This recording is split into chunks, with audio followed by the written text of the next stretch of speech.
Bom dia a todos que estão me acompanhando. Hoje a gente vai conversar um pouco sobre políticas públicas de assistência ao autismo, certo? Como funciona isso para nós profissionais, o que é que a gente precisa saber sobre as políticas públicas de assistência a essa categoria, certo? A esse público, quais informações a gente vai precisar ter ciência para atuar com esse público, certo? Porque não basta que a gente tenha os amparatos técnicos de cada profissão, seja ela psicopedagogia, pedagogia ou psicologia, mas a gente também tem que conhecer um pouco mais sobre a história, sobre os construtos históricos, culturais, sociais e econômicos que vêm percorrendo sobre esse transtorno que é o espectro autista, certo? Então, hoje, a proposta e o objetivo é que quando, ao final da palestra, a gente consiga entender um pouco melhor como a gente chegou ao ponto em que estamos hoje, certo? Com algumas leis já estabelecidas que garantem os direitos das pessoas autistas, certo? Com alguns benefícios já garantidos para as pessoas autistas e como orientar e auxiliar os cuidadores dos autistas e os próprios autistas, por sua vez, a conseguirem tais benefícios e tais direitos, certo? Para quem não me conhece, eu sou psicóloga, meu nome é Catarina Pinheiro, como vocês já viram e já sabem alguns. Eu sou psicóloga, sou especialista em neuropsicologia, pós-graduanda em psicologia organizacional, sou docente do ensino superior, atualmente estou mestranda em recursos humanos e gestão do conhecimento, atuo na área clínica com a psicologia clínica e a neuropsicologia clínica, com o atendimento a crianças, adultos e idosos. Trabalho com a avaliação psicológica e a avaliação neuropsicológica e também estou atuando como consultora de carreira, tá? Então, trabalhando com marketing, desenvolvimento de empreendedorismo para psicólogos e psicopedagogos. Quem se interessar por alguma dessas temáticas, inclusive sobre a temática que eu estou trazendo aqui hoje, quiser materiais amparados, pode entrar em contato comigo em algum desses meios que eu deixei para vocês, ou pelo WhatsApp, ou pelo e-mail, ou pelo meu Instagram via direct, certo? Não tem problema nenhum, estou sempre muito disponível, tá ok? E aí, vamos lá. Quando a gente fala de políticas públicas, a gente tem que entender, quanto profissionais, como eu disse, o percurso de tudo isso até aqui. O que são as políticas públicas? São políticas que pretendem, objetivam garantir o direito à cidadania, garantir os direitos humanos a cada sujeito, a cada indivíduo, certo? Durante o seu período vital. E aí, vamos lá, certo? E por que ter-se a garantia de políticas públicas para o autismo se tornou tão complicado ao longo do tempo e demorou-se tanto para se conseguir algumas vitórias na luta com isso? Porque o autismo ele demorou um tempo para ser reconhecido como um transtorno ou algum deterioramento em saúde mental, não só aqui no Brasil, isso não foi uma particularidade do nosso país, esse atraso para o reconhecimento. Os países do estrangeiro também tiveram essa dificuldade, mesmo que com tecnologias sempre mais avançadas que a nossa, mas ao tempo em que essas conquistas já eram tidas fora do Brasil, aqui dentro a gente ainda estava engatinhando para entrar nesse processo de vitórias e conquistas de direitos, certo? Direitos das pessoas autistas e benefícios que nada mais são auxílios para ajudar a auxiliar essas pessoas, redundante, mas de fato é isso mesmo, para auxiliar essas pessoas a terem um mínimo de autonomia possível dentro, claro, das suas especificações e das suas restrições. E aí, quando a gente fala de políticas públicas, a gente vai entender que quando ela é voltada para o autismo, a gente vai pensar lá em 1983, quando ainda não se existia nenhuma lei voltada para o autismo aqui no Brasil, e algumas pessoas, principalmente os familiares e cuidadoras de crianças autistas, já se juntavam para formar grupos, e esses grupos eles tinham a finalidade de compartilhamento de experiências. O objetivo desse grupo era que uma experiência de uma família com uma criança autista oferecesse a experiência para outra família, e a partir disso saberem como lidar, quais as estratégias possíveis para intervenção, como inseri-lo ou não no meio social. Ainda naquela época não se pensava tanto em reinserir ou inserir as crianças autistas no convívio social, certo? E aí surge a organização filantrópica AMA, certo? Essa foi uma das, se não a primeira organização filantrópica de cuidadores e familiares de crianças com autismo, e ela surgiu em São Paulo. Mais para frente, nessa linha do tempo que eu construí para vocês podem ver, vocês vão conseguir acompanhar o quanto a AMA ganha força no futuro. E aí a gente vai para um marco histórico quanto a tanto saúde mental quanto para os direitos e políticas públicas no autismo. Esse marco histórico acontece no mesmo momento em que se inicia o movimento da reforma psiquiátrica, certo? E o que foi e o que ainda está sendo, né, essa reforma psiquiátrica? A reforma psiquiátrica nada mais é a criação de ações e possibilidades para reinserir as pessoas com transtornos e síndromes mentais ou interferências em sua saúde mental no meio, certo? No nosso meio social, fazer a reinserção desse indivíduo para que eles não fiquem enclausurados em manicômios e outras clínicas de reabilitação que naquela época os indivíduos eram colocados e deixados lá por suas famílias. Então, em paralelo a esse movimento de reforma psiquiátrica, a gente tem o marco da atenção psicossocial. É aí, a partir daí, que são abertos os CAPs, certo? Os Centros de Atenção Psicossocial para a comunidade. Ou seja, qual era o objetivo à época, quando os CAPs foram criados? Cada comunidade tem o seu centro de atenção psicossocial para que dentro da comunidade aquele sujeito e aquele indivíduo pudessem ter e criar, na verdade, os profissionais pudessem criar estratégias para inserir aquele sujeito ou reinserir aquele sujeito na sociedade e na sua própria comunidade, começando pela sua própria comunidade, e tentar trazer também para o dia a dia de estratégias e intervenções dentro do CAPS a comunidade, o envolvimento da comunidade. Tanto é que hoje, se a gente parar para observar, as políticas públicas estão mais inseridas em comunidades que, em geral, são compreendidas socio- e economicamente, como de renda média baixa. Então, dificilmente a gente vai encontrar locais de políticas ou de assistência a políticas públicas ou de assistência social em bairros ou comunidades que estejam tidas ou tenham um entendimento governamental, que fique bem claro, de aquisição médio a alto, certo?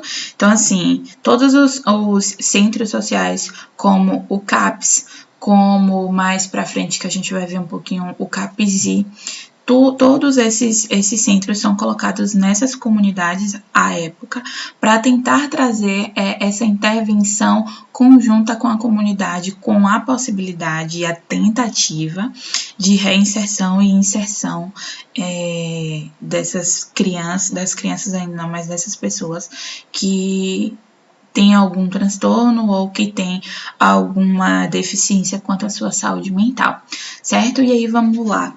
O que é importante a gente avaliar nesse marco histórico em políticas públicas e assistência ao autismo? Aqui a gente já começa a entender como funcionaria durante muito tempo, até recentemente, as intervenções governamentais quanto às pessoas com transtornos mentais e alguns atrasos cognitivos e também quanto às crianças com autismo. Além disso, a gente já começa a perceber um pouco como a comunidade receberia isso, porque muitas pessoas ainda não estariam, ainda como não estão hoje, dispostas a acolher e auxiliar na reinserção dessas pessoas na sociedade. Então, o que acontece? A gente sai, na verdade, a gente continua e soma as instituições filantrópicas, certo? Em 1983, esse marco histórico da criação dos centros de atenção psicossocial, com a divergência ou em paralelo, um pouco grande resistência da comunidade onde esses centros de atenção psicossocial são implementados, certo? E aí vamos lá. O próximo marco, nosso terceiro marco, quando a gente fala em políticas públicas e assistência voltada ao autismo, é o atendimento apenas em instituições filantrópicas, como a Associação Pestalozzi e a Associação dos Pais e Amigos dos Excepcionais. Essas duas instituições filantrópicas, elas surgem buscando, na verdade, que as pessoas com o espectro autista recebam esse atendimento especializado de profissionais especializados. Porque o que acontece? Mesmo que o CAPS tenha sido implementado e criado anteriormente, o CAPS trazia para a comunidade a ideia de reinserção, mas a ideia de reinserção sem trabalhar a reabilitação e a autonomia do sujeito, sem profissionais muitas vezes especializados para lidar com aquele transtorno ou com aquela deficiência em saúde mental. Com a criação dessas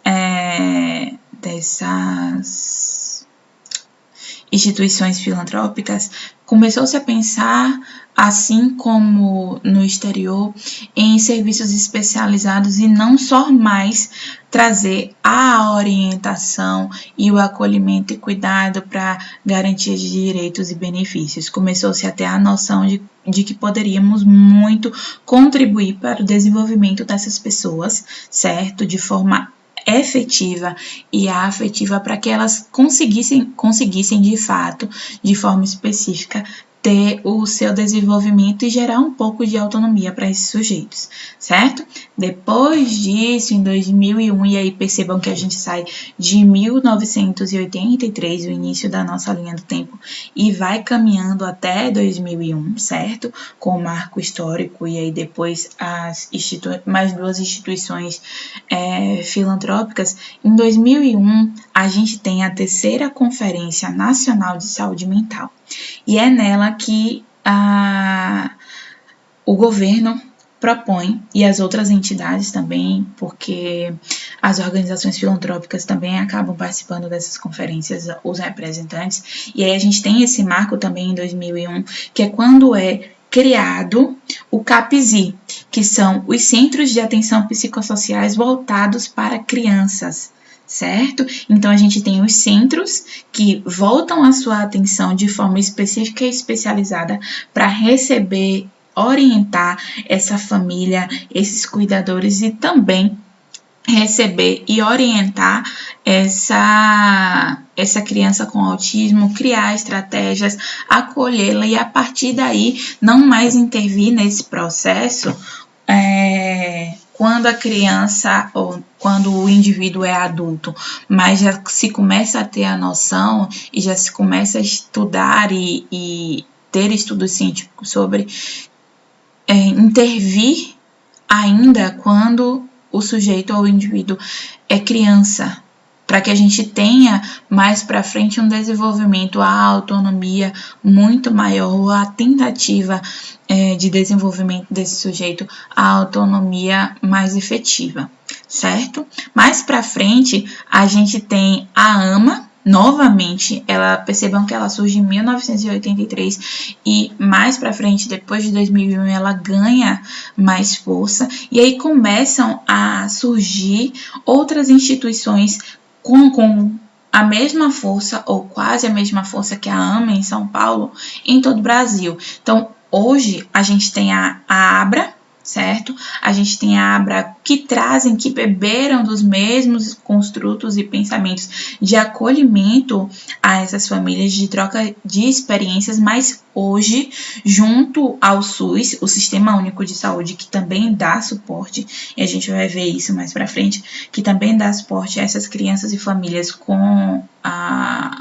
o espectro autista, a gente tem essas instituições hoje trabalhando em paralelo para a garantia desses direitos para os familiares e para as crianças com autismo e trabalhando também de forma a intervir de forma especializada no desenvolvimento da reabilitação e reinserção desses indivíduos. Um pouco mais para frente, e um dos marcos, obviamente, que principais, em 2012 a gente tem a sanção da lei número 12.764. E aí vamos ver o que é que essa lei traz para a gente de tão especial para ser um marco, certo? A Lei número 12.764, ela institui a Política Nacional de Proteção dos Direitos da Pessoa com Transtorno do Espectro autista. E o que é que isso quer dizer para a gente? Quer dizer para a gente que a partir de dezembro de 2012, a pessoa com deficiência, para todos os defeitos legais, na verdade, os indivíduos que possuem o espectro autista ou desenvolvem o espectro autista, são consideradas como pessoas com deficiência para todos os efeitos legais. Ou seja, ela passa a ter a mesma garantia de direitos que as pessoas com deficiência, sejam essas deficiências físicas ou seja qualquer outra deficiência mental, certo? Então, o espectro autista começa nesse momento a ser englobado quanto à questão de políticas públicas e direito à cidadania quanto à pessoa com deficiência física. A gente também tem o ganho quanto a incidências em diversos campos. A gente começa a ter olhares específicos e diferenciados em diversos campos. Como? Na esfera assistencial, começa-se a pensar em como a assistência, o serviço social, a assistência social pode garantir benefícios e auxílios para trazer essa tentativa de autonomia para esses indivíduos. A gente tem pensamentos de política e gestão voltadas para isso, muitos desenvolvimentos científicos e acadêmicos. A gente tem o olhar da formação acadêmica, seja de médicos, seja de psicólogos, pedagogos, psicopedagogos, fonoaudiólogos, fisioterapeutas, antes voltados por cada profissional por um gosto pessoal e agora de forma obrigatória, tratando o estudo e produzindo cientificamente sobre o espectro autista. A gente tem o campo educacional e pedagógico com essa obrigatoriedade de trazer temáticas voltadas ao autismo e à inclusão desse público. E aí a gente tem também no campo dos direitos básicos, direito à vida, direito à cidadania, direitos humanos. A gente tem a garantia por lei de que as crianças, jovens e adultos com espectro autista terão direito a direitos básicos, certo? E aí vamos lá. Depois de tudo isso, com a lei, a gente também garante que as pessoas com o desenvolvimento do espectro autista também terão direitos a benefícios financeiros.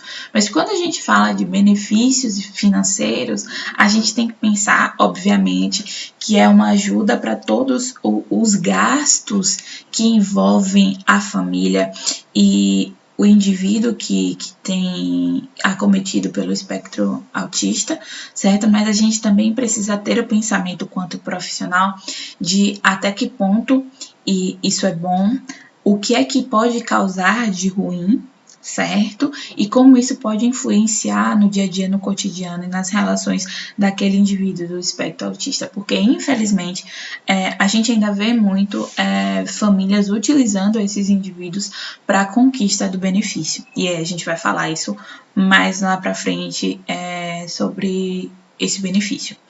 E aí vamos lá. A gente tem com a lei também a implementada e sancionada a garantia à educação em escolas regulares. Antes desse marco, a gente não tinha nenhuma obrigatoriedade, na verdade a rede regular escolar não tinha nenhuma obrigatoriedade de especificamente ter profissionais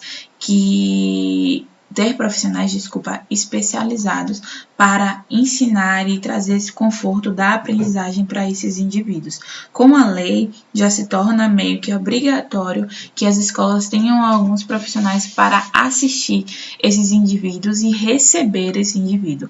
Hoje, uma escola, ao receber uma criança autista, ela, por lei, não pode negar receber e não pode negar prestar assistência educacional para esse indivíduo, certo? Então, a gente tem essa garantia a partir desse momento. A gente tem também a garantia de portas abertas para o ingresso desses indivíduos no mercado de trabalho.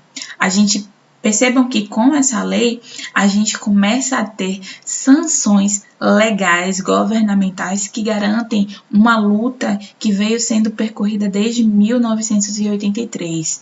E essa lei só foi sancionada em 2012. Não vou fazer essa conta agora, né? Porque corre risco de errar a pessoa de humanas.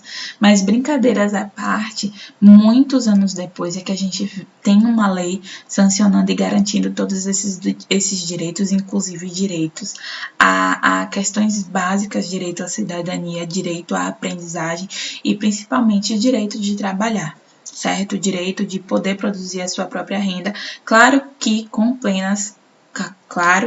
caso tenha plenas capacidades para, certo?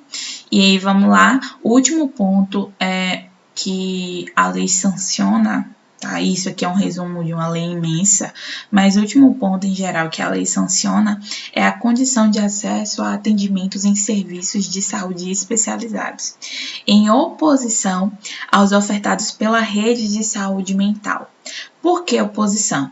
A gente vai entender que depois dessa lei sancionada, o SUS, que é o meio em que a rede de saúde mental do governo oferece toda a assistência para as pessoas que têm algum detrimento em saúde mental ou têm algum detrimento na saúde física também, é o SUS que oferece essa assistência, e a gente vai entender que o SUS acaba tendo dois tipos de olhares para os indivíduos com o espectro autista.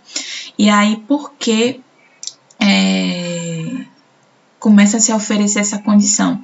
Subentende-se a essa época que as instituições filantrópicas, as instituições particulares, elas acabassem promovendo melhor cuidado, melhor acolhimento, por serem especificamente especializadas a esse público e terem desenvolvimento acadêmico, suporte profissional especializado e multiprofissional para atender esse público específico.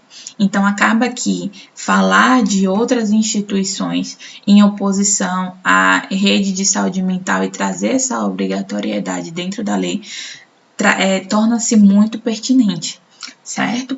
E aí vamos lá. Como eu disse para vocês, o SUS, o Sistema Único de Saúde, que oferta esse auxílio não, né? Que oferta esses serviços em saúde mental e assistência para esse público que tem desenvolvimento em espectro autista, só um momento.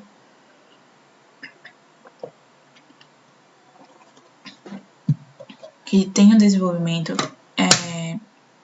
no espectro autista, o SUS, ele traz, em 2013, ele lança 2 cartilhas de orientação à atuação para profissionais, para serviços em atendimento aos indivíduos com espectro autista. E aí vamos entender um pouquinho, tá?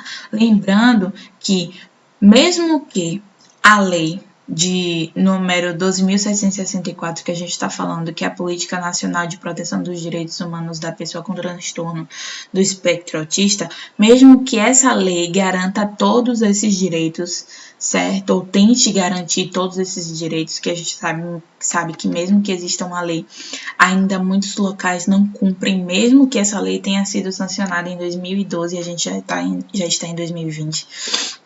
Mesmo com tudo isso, a lei, ela apenas sugere diretrizes, ou seja, ela apenas informa e diz para as pessoas, profissionais, familiares, serviços, o caminho que deve ser seguido, mas ela não diz como esse caminho precisa e tem que ser seguido.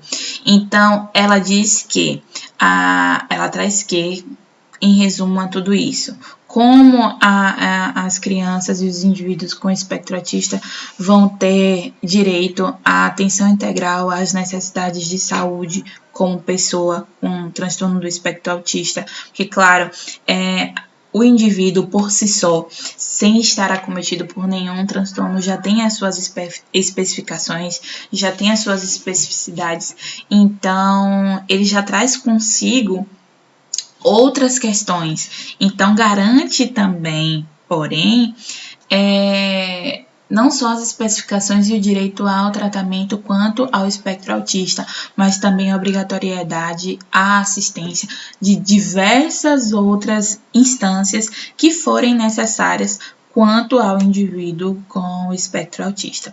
Além disso, traz também o direito ao diagnóstico precoce, certo? Então, assim, traz que o indivíduo com espectro autista precisa do diagnóstico precoce.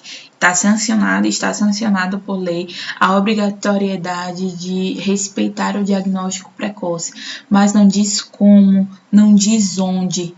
A lei não traz de forma clara como chegar até esse ponto, não traz essa instrução aos familiares, não traz essa instrução aos cuidadores, certo? E aí, vamos lá. Também traz o atendimento de caráter multiprofissional, certo? E isso traz também o acesso aos medicamentos e aos nutrientes. Como a gente bem sabe, uma criança que possui espectro autista, ela precisa de nada mais, nada menos de uma equipe multiprofissional trabalhando com ela, tá? Então, o que é uma equipe multiprofissional? É uma equipe com psicólogos, psicopedagogos, neurologista, neuropsicólogo, fonoaudiólogo, nutricionista, certo? Fisioterapeuta e diversos outros, terapeuta ocupacional e diversos outros profissionais que vão auxiliar esse sujeito, e volto para a minha fala, que vão auxiliar esse sujeito na busca do mínimo de autonomia possível, certo? E aí vamos lá para as duas cartilhas trazidas pelo SUS. Em 2013, como eu disse para vocês, o SUS, o Sistema Único de Saúde, ele traz para a gente, ele sanciona 2 cartilhas, certo? E essas 2 cartilhas têm muitos pontos que são divergentes, tá? Falam para o mesmo espectro autista, falam para o mesmo público, sancionam direitos para o mesmo público, porém acabam sendo divergentes em seu objetivo. E percebam que essa divergência sai do mesmo órgão, que é o Sistema Único de Saúde. E vamos entender qual a divergência principal. E aí vocês podem estar me perguntando, mas por que eu, quanto profissional da pedagogia, da psicopedagogia ou um psicólogo, preciso entender sobre isso? A gente precisa entender sobre tudo isso e sobre esses marcos históricos para a gente entender quais as garantias de direito que a gente tem hoje. Porque quando a gente receber uma família de uma criança com espectro autista, quando a gente receber para ser atendido por nós, a gente vai precisar, antes de tudo, acolher e orientar. E como é que a gente faz acolhimento e presta orientação se a gente não sabe o construto histórico, os construtos científicos que vêm por trás disso, certo? Então, a gente precisa conhecer para orientar, a gente precisa mais ainda a conhecer para acolher, porque aí a gente vai entender os sofrimentos, as transversalidades, a gente vai entender como intervir nesse processo quando a gente conhece o caminhar dessas famílias e o caminhar dos indivíduos com espectro autista. E aí vamos lá, né? A primeira diretriz, ou na verdade uma das diretrizes que são trazidas pelo Sistema Único de Saúde quanto a crianças com transtorno do espectro autista em 2013, são as diretrizes de atenção à reabilitação da pessoa com transtorno do espectro autista. O que é que ela objetiva e o que é que ela traz? Aborda o transtorno como pertencente ao campo das deficiências, propondo o tratamento pela via da reabilitação, tá? Ele entende essa diretriz, ela entende e propõe que o indivíduo com o transtorno do espectro autista tem apenas e somente a possibilidade de passar por intervenções reabilitativas para que ele tente não produzir ou entrar em progresso daquele transtorno, mas pouco se acredita na reinserção desse sujeito na nossa sociedade ou inserção desse indivíduo na nossa sociedade, certo? E aí vamos lá para a segunda cartilha, que no mesmo ano nos traz um olhar diferenciado, lembrando que elas foram publicadas no mesmo momento, tá? E aí e pelo mesmo órgão, Sistema Único de Saúde. Essa segunda cartilha, ela traz para a gente a linha de cuidado para a atenção às pessoas com transtorno do espectro do autismo e suas famílias na rede de atenção psicossocial do Sistema Único de Saúde. E o que é que essa cartilha traz para a gente e quer objetivar?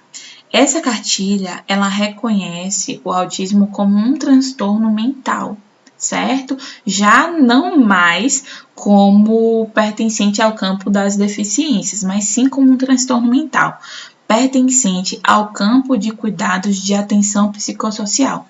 E aí perceba, em 2013 a gente tem essas duas cartilhas dadas e publicadas pelo Sistema Único de Saúde. Uma dizendo que o único meio de intervenção e possibilidade para as crianças com transtorno do espectro autista é o meio da reabilitação, e outra cartilha dizendo que é possível sim e é de forma obrigatória trazer esses indivíduos como pessoas com transtornos mentais e por isso, trazer a garantia de direitos a esses indivíduos no campo de cuidados de atenção psicossocial, certo? A atenção psicossocial, a atenção social e a atenção psicológica, tá? Mas e aí? Percebam que a comunidade a essa época já começava a entender um pouco mais sobre o transtorno do espectro autista, ainda tinha a resistência em inserir e reinserir esses indivíduos no meio, e como a gente está falando do espectro autista, os próprios indivíduos possuem já em seus critérios diagnósticos, em seus sintomas e sinais, a resistência à socialização, certo? Então, como é que fica ou como é esse olhar para os familiares em meio a tantas divergências vindo do órgão do Sistema Único de Saúde que pretende ou pretendia garantir esses direitos. Então, a gente tem o mesmo órgão no mesmo ano, paralelamente, se posicionando de duas maneiras que divergem, de duas maneiras que naquela época correm para lados opostos, quando essas duas diretrizes, essas duas cartilhas poderiam ser casadas e ligadas. A gente poderia ter o entendimento da criança com espectro autista quanto transtorno mental, trazer a garantia de cuidados à atenção psicossocial com o plus da construção da reabilitação desse sujeito, certo? E vamos lá. Com isso, a gente pensa em 3 pontos básicos e 3 pontos chave. Primeiro,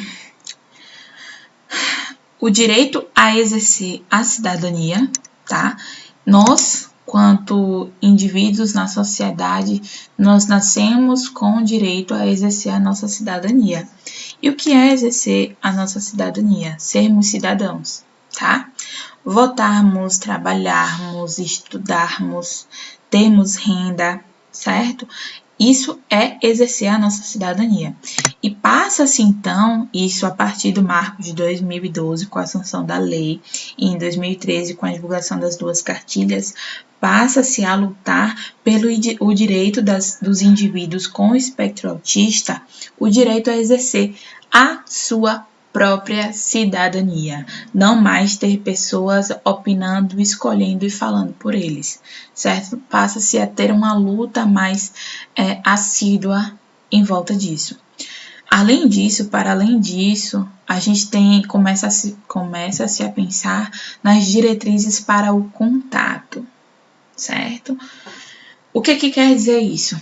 Como eu disse agora há pouco, os indivíduos com espectro autista, um dos principais sinais possíveis sintomas é a presença da resistência e grande dificuldade com a interação social, certo? Então, passa-se a voltar o olhar acadêmico e científico para estudar possibilidades e estratégias a fim de sancionar em lei e trazer uma diretriz de como possibilitar o contato com essas pessoas, para já garantir naquela lei de 2012 o direito à inserção ao mercado de trabalho e permitir que essas pessoas com espectro autista consigam minimizar os deterioramentos por conta do espectro autista, certo? Tentar ter a mínima garantia possível de autonomia do sujeito, tá?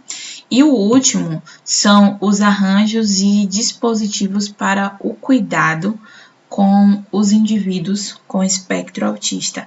O que são esses arranjos e o que são esses dispositivos? São as possibilidades estratégicas, os serviços que podem ser ofertados, os centros que começam a surgir depois do marco da sanção da lei, da política nacional, certo? Então, a gente, como vocês estão vendo aí em negrito, a gente vai entender quais são as principais, alguns dos arranjos e dispositivos que começam a surgir a partir daí com o objetivo de cuidado, não só reabilitação, não só orientação, mas cuidado e acolhimento, atenção de fato psicossocial, entender o contexto individual de cada criança com o indivíduo com espectro autista e a partir de entender esse contexto e esse meio,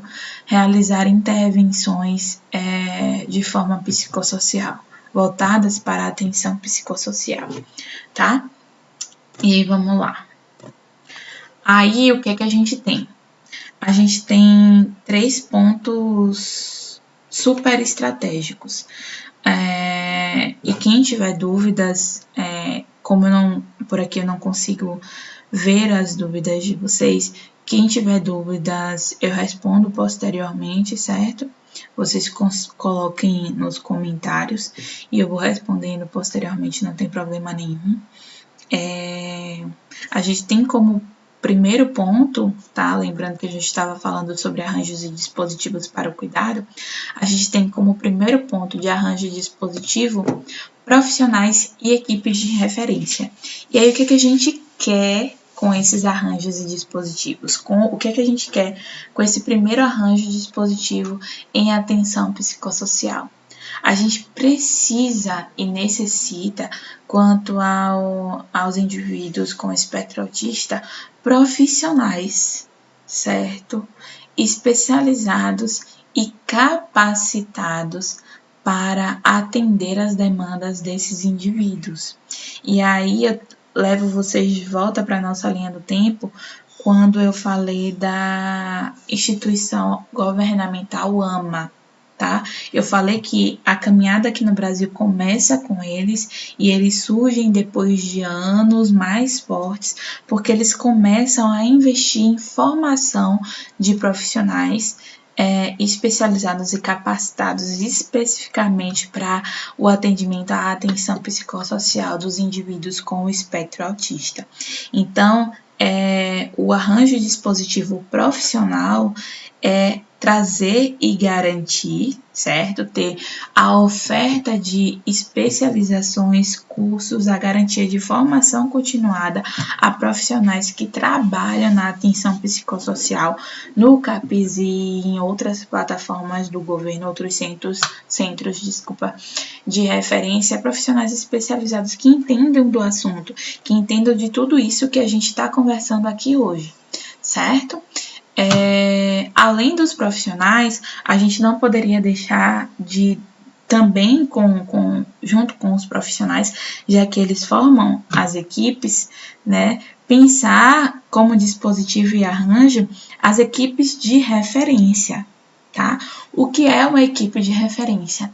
É uma equipe multiprofissional que vai estar lá no centro de referência para dar esse suporte. Então, é aquele indivíduo na recepção que vai acolher o primeiro momento, a chegada daquele indivíduo com o seu cuidador, com o seu familiar. É aquele assistente social que vai entender como todo o processo econômico e social daquele indivíduo está acontecendo. É aquele psicólogo que vai entender quais as interferências emocionais de interação social e comportamentais está acontecendo naquele sujeito. É o psicopedagogo, o pedagogo que vai tentar compreender e auxiliar no desenvolvimento daquela aprendizagem ou tentar trazer a autonomia e desenvolvimento cognitivo a partir da aprendizagem para esse indivíduo. É o neuropsicólogo ou neuropsicopedagogo que vai trazer uma leitura mais dentro das funções cognitivas e funções executivas, trabalhando o planejamento, o controle inibitório, a pontuação e treinamento de metas e objetivos. É essa equipe de referência que acaba tendo e ficando em primeiro lugar para a garantia de direitos e como arranjos e dispositivos para a garantia de direitos e trabalho nos centros de atenção psicossocial para garantia de direitos dos indivíduos com espectro autista, tá? Num segundo momento e como segundo ponto, não menos importante,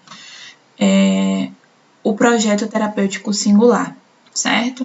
O projeto terapêutico singular, ele traz a proposta de transformar todas essas intervenções pelos profissionais e a equipe de referência de forma, como o nome já diz, singular. Intervenções que vão direcionar para o mesmo objetivo, mesmo que caminhando e perpassando por outras e diversas possibilidades, mas vão caminhar para o mesmo objetivo.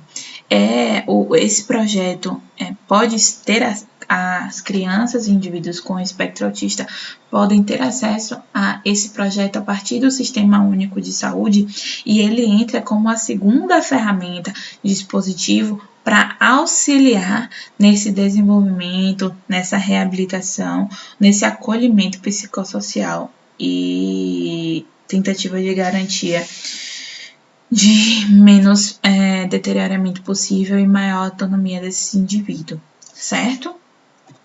E aí, vamos lá. E aí a gente parte para as tecnologias de cuidado, tá?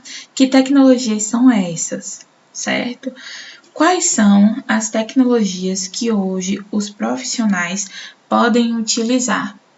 Hoje a gente tem várias tecnologias e dispositivos que nós, psicólogos, psicopedagogos e diversos outros profissionais da equipe multiprofissional podem utilizar dentro dos centros de referência em atenção psicossocial para dar suporte a esse sujeito.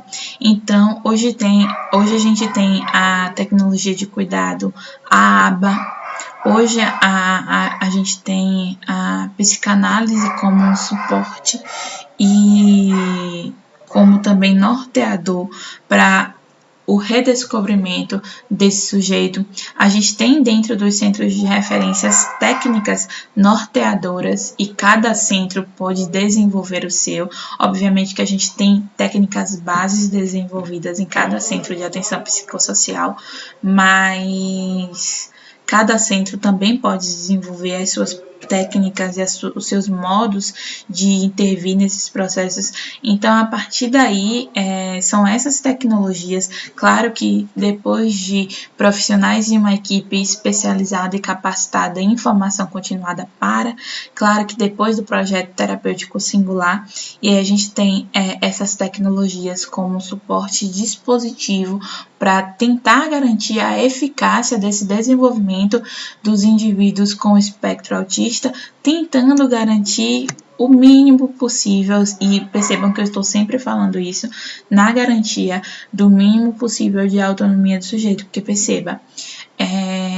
quando a gente fala de transtorno mental, quando a gente fala de saúde mental, o caminho que a gente precisa percorrer quanto profissional é tentar trazer para aquele indivíduo ou para aquele dia a dia daquele indivíduo a autonomia, tá? Claro que a gente vai reabilitar algumas funções cognitivas, claro que a gente vai tentar trazer a inteligência emocional, trazer para a vida do sujeito, claro que a gente vai trabalhar com as funções executivas, mas o nosso objetivo precisa ser também desenvolver a autonomia desse sujeito, desenvolver a autonomia, desenvolver a garantia dos direitos básicos, o direito à cidadania, o direito a ser humano, o direito a ser indivíduo dentro da nossa sociedade, certo?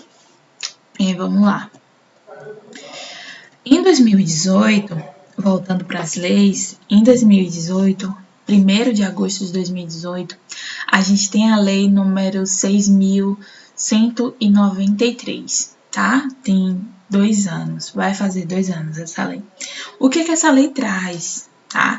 Depois de muita luta e o entendimento da necessidade da atenção psicossocial voltada para os indivíduos com espectro autista, com o entendimento de que os indivíduos com espectro autista possuem transtorno mental, isso por lei, a gente tem essa lei número 6.193 que acrescenta a pessoa como transtorno do espectro autista na relação de prioridade de atendimento. Então, é em 2018 que a gente tem esse ganho social, certo?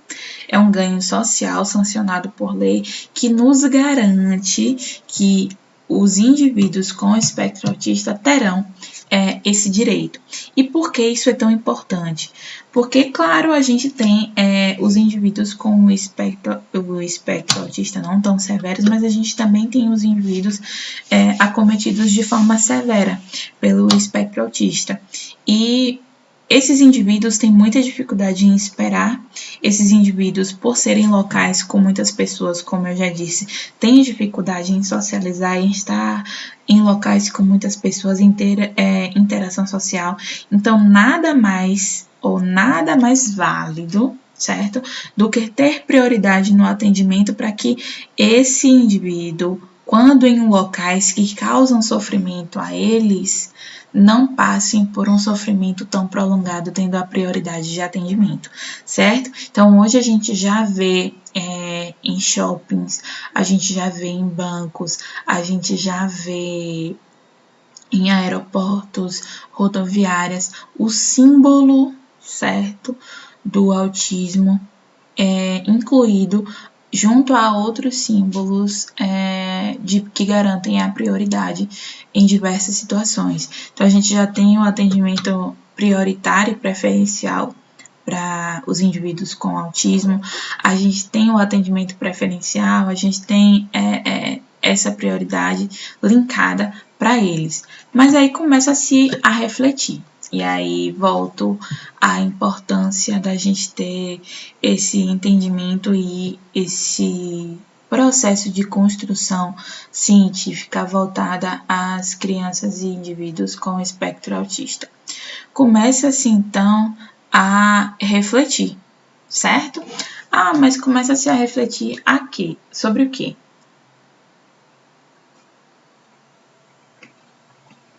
Começa-se então a refletir como compreender ou como saber que de fato aquele sujeito possui ou está acometido pelo espectro autista, desenvolveu ou está em desenvolvimento dos níveis do espectro autista. Então, como identificar? Como profissionais que estarão trabalhando em todos esses lugares que estão oferecendo prioridade e atendimento preferencial para esses sujeitos vão identificar, porque muitas vezes o indivíduo com espectro autista pode não trazer traços físicos, certo? Então, como identificar a veracidade dos fatos? E aí começou-se a estudar possibilidades para que essa verificação fosse feita no período menor curto período de tempo, certo? Mas a partir da sanção dessa lei que garante a prioridade no atendimento, começou-se a pensar nisso. Como essas pessoas não especializadas, não tendo esse olhar especializado clínico para perceber e compreender como é que o espectro autista pode se apresentar, para compreender ou averiguar a veracidade dos fatos, que de fato aquele indivíduo é um indivíduo acometido pelo espectro autista. Como comprovar? Como fazer essa comprovação nesses lugares? Como fazer essa comprovação nos bancos? Como fazer essa comprovação em rodoviárias, em aeroportos e em diversos locais, supermercados, que essas pessoas precisam ter prioridade de atendimento preferencial? Porque quando é uma pessoa com deficiência física, é visível. Quando é uma pessoa que está gestante, é visível. Quando é uma pessoa que está com um recém-nascido no colo, é visível. Quando é um idoso, é visível e é comprobatório em documento a idade daquele indivíduo. Mas e o autista? Então, começa-se a pensar muito sobre isso, certo? E aí, o que acontece? A gente tem, em 2020, a sanção da Lei Romeu-Mion, tá? E o que essa Lei Romeu-Mion, que foi batizada assim por conta do apresentador e ator Marcos Mion, por conta do filho dele, que é autista, a lei traz a garantia e a obrigatoriedade da utilização da carteira de identificação da pessoa com transtorno do espectro autista. Traz a utilização dessa carteira em todos esses lugares e o direito a todas as pessoas com espectro autista, acometidos com espectro autista, de possuir essa carteira de identificação, certo? E aí, o que essa carteira, quando apresentada, pode garantir? Ela pode garantir atenção integral, pronto atendimento e pronto atendimento de chegar e ter atendimento na medida do possível nos locais. Prioridade no atendimento e no acesso aos serviços públicos e privados. Então, a lei garante não somente que os serviços governamentais, a lei Romeu-Mion, garante não tão somente que os serviços públicos governamentais deem prioridade às crianças e indivíduos acometidos pelo espectro autista, mas os serviços privados também acabam tendo a obrigatoriedade, se já não tinham antes, de oferecer prioridade e pronto atendimento para esses indivíduos, junto com as outras prioridades e especificidades dos outros atendimentos também preferenciais, certo? Em especial nas áreas de saúde, educação e assistência social. Tá? Então, o serviço social, quanto à averiguação das questões sociais, econômicas e culturais daquela família ou daquele cuidador do sujeito com o espectro autista terá preferência e o indivíduo com o espectro autista também na área da saúde, atendimento a todos os âmbitos da saúde, preferencial, não somente, como a gente conversou, aos atendimentos em saúde específicos ao indivíduo com autismo, lembrando que mesmo acometido pelo transtorno do espectro autista, ele tem outras necessidades básicas, ele tem outras especificações quanto indivíduo, quanto sujeito na nossa sociedade. Então, essa lei também traz a garantia de atenção prioritária e pronto atendimento nas diversas plataformas de saúde, tá? E serviços em saúde, e a educação. Essa lei traz ainda mais a obrigatoriedade por serviços educacionais das redes públicas e privadas para assistência, orientação e acolhimento das crianças com espectro autista. Então, em 2020, a gente até então fecha com chave de ouro mesmo as conquistas em políticas públicas e assistência social para os sujeitos, os indivíduos acometidos com o espectro autista, certo? E aí percebam, em 1983, com instituições filantrópicas, essa luta começa. E a gente só começa a ter garantia disso, leis em 2012, e só começa-se a pensar de fato e agir na prática de forma a voltar a atenção para as esferas psicossociais em 2013, em 2020.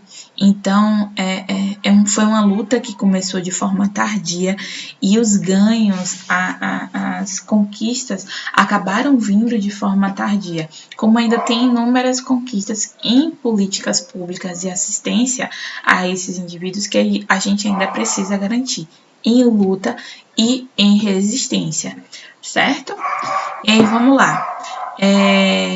Para quem não sabe, a assistência social, a previdência social, junto com o SUS, possui a lei orgânica da assistência social, chamada de LOAS, tá? Ela foi criada em 1993 e o LOAS ele foi criado pelo campo da Previdência Social com o objetivo de amparar pessoas à margem da sociedade que não têm condições de prover seu sustento ou que não podem contar com o auxílio de sua família, tá? Quem são essas pessoas? São as pessoas que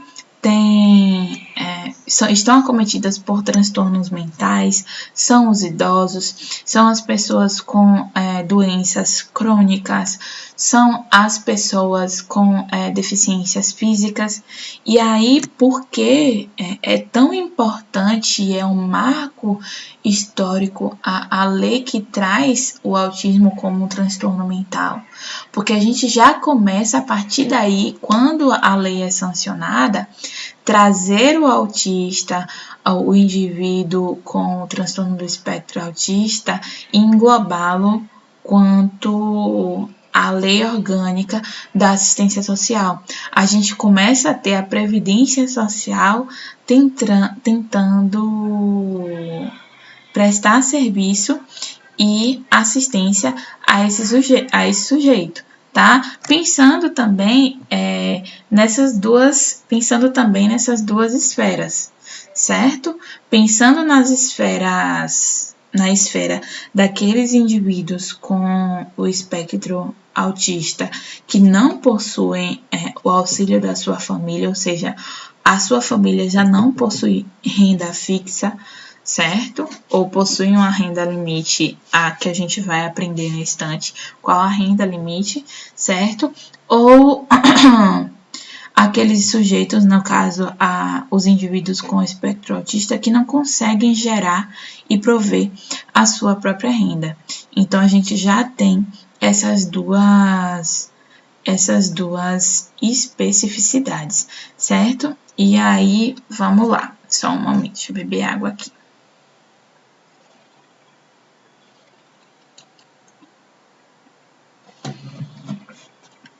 Dentro da Lei Orgânica de Assistência Social, a gente tem o benefício de prestação continuada, o BPC. É esse BPC que vai trazer a garantia do benefício financeiro, certo? Prioritariamente financeiro para essas famílias e para esse indivíduo com espectro autista, certo? E o que o BPC ele traz, tá? E aí vamos lá. O BPC, o benefício de prestação continuada, traz a garantia de um salário mínimo mensal à pessoa com deficiência que comprove não possuir meios de prover a própria manutenção nem de tê-la provida por sua família, certo? Então, mesmo que a Previdência Social traga essa garantia dessa assistência, certo? Mesmo que a lei tenha sido sancionada, ainda precisa se ter um processo comprobatório para aquisição e prestação de serviço pelo governo do BPC, tá? Para quem é o BPC? Além de todas as pessoas que estão dentro do LOAS, que eu falei para vocês, idosos, indivíduos com deficiência física, certo? Pessoas com outros tipos de deficiência, a gente tem o BPC, tá? O benefício de prestação continuada para pessoas com deficiência que não podem trabalhar e levar uma vida independente, tá? E por quê? Para essas pessoas, a renda familiar, nos dois casos, devem ser inferior a 1/4 do salário mínimo, tá? O benefício de prestação continuada, ele só é oferecido para os indivíduos que possuem 1/4 apenas de renda familiar do salário mínimo. Então, se o salário mínimo hoje é R$ 1.079, algo girando em torno disso, as famílias de indivíduos com espectro autista ou indivíduo com espectro autista, caso tenha a renda de 1/4 do salário mínimo, ele poderá sim dar a entrada ao BPC, ao benefício de prestação continuada. E aí vamos lá. Como é que esse sujeito ele pode dar entrada no BPC? Tá? Esse BPC, o indivíduo ou o seu familiar, o cuidador, faz o cadastro da pessoa, do indivíduo que possui autismo e da família no CAD único, que é o cadastro único dos programas sociais do governo. Então, todas as pessoas que fazem parte de serviços prestados em assistência social, em serviços psicossociais, em atenção psicossocial, precisam fazer o cadastro no CAD único, tá? E aí, depois disso, depois de fazer o cadastramento no CAD único, o indivíduo ou o familiar, o cuidador, entra em contato pelo número 135 com o INSS. E aí, vamos lá. Qual é o procedimento? Vai solicitar, depois de fazer tudo isso, fazer o cadastro, vai solicitar no INSS, certo? Solicitar o BPC no INSS por meio de um requerimento. Ou seja, percebam o processo para poder ter a aquisição do benefício de prestação continuada para indivíduos com espectro autista, certo? Vai fazer um requerimento próprio, tá? E ele vai ser preenchido e assinado pelo responsável legal daquele indivíduo, tá? Somente o responsável legal desse indivíduo pode assinar e pode solicitar o BPC, tá? Declarar em formulário a composição do grupo familiar. Quantos indivíduos constituem essa família? Quantos indivíduos moram na mesma residência? Qual a renda dessa família? Para que assim essa situação seja avaliada e a Previdência Social, o LOAS, conceda ou não o benefício para esse indivíduo, certo? E aí, o que acontece, tá? E aí, o que acontece? Qual é a questão principal e onde é que o nosso trabalho dentro da aquisição do BPC acontece? Além de nós, quanto profissionais, termos ciência de como essa aquisição é feita, como acontece, para que a gente oriente as famílias e os indivíduos, nós também vamos estar atuando diretamente na prestação e no diagnóstico dessas crianças e indivíduos autistas para aquisição desse BPC. Porque além da comprovação de renda mínima, além de todas as outras comprovações, a gente também vai trabalhar, a família e o indivíduo também vão precisar fazer a comprovação de diagnóstico do espectro autista. E é aí que a gente entra, certo? Esse diagnóstico pode ser contratado pela família e pelo indivíduo com espectro autista à parte, mas como subentende-se que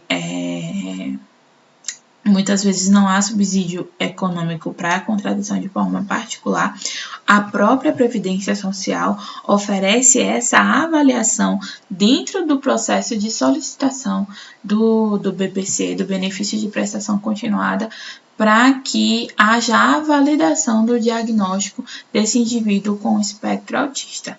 Certo? Então, nosso trabalho também permeia por essa atuação na Previdência Social ou de forma particular.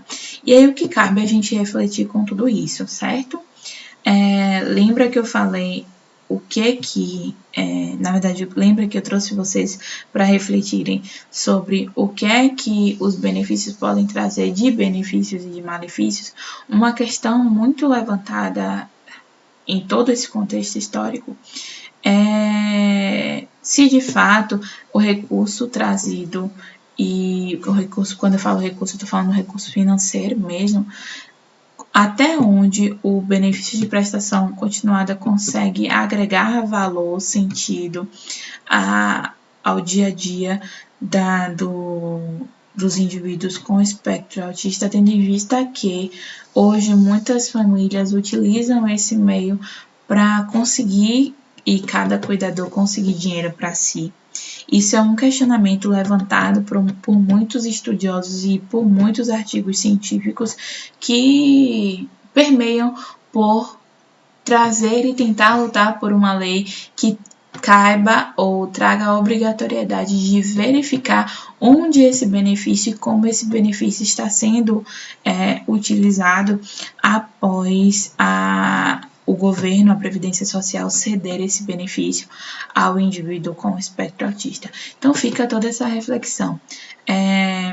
Espero a gente termina por aqui, certo? Essa nossa palestra sobre políticas públicas e assistência aos indivíduos com autismo.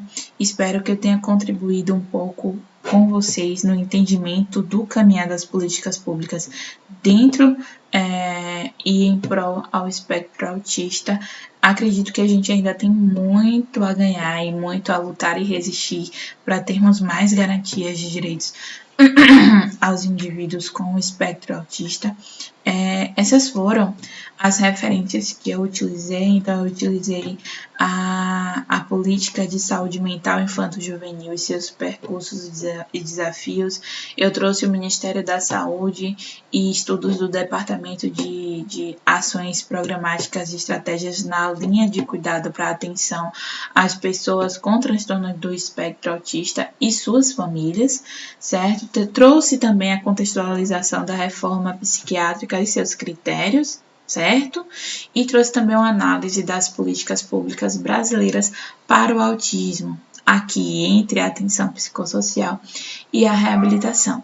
Como vocês puderam ver no início do slide, eu deixei ali os meus contatos. Qualquer dúvida ou qualquer questão, caso vocês queiram indicação também de artigos ou orientações para atuação quanto profissionais da psicologia, da pedagogia, da psicopedagogia, neuropsicologia ou neuropsicopedagogia, podem entrar em contato comigo em qualquer um dos canais, tá? Eu fico por aqui, lembrando que à tarde, às 2h, a gente tem a palestra sobre elaboração de documentos voltados para o diagnóstico ao espectro autista, e já fica aqui o meu convite, na verdade, a todos que estão me acompanhando, 2h ainda hoje. tá certo? Muito obrigada, pessoal, e tchau, tchau.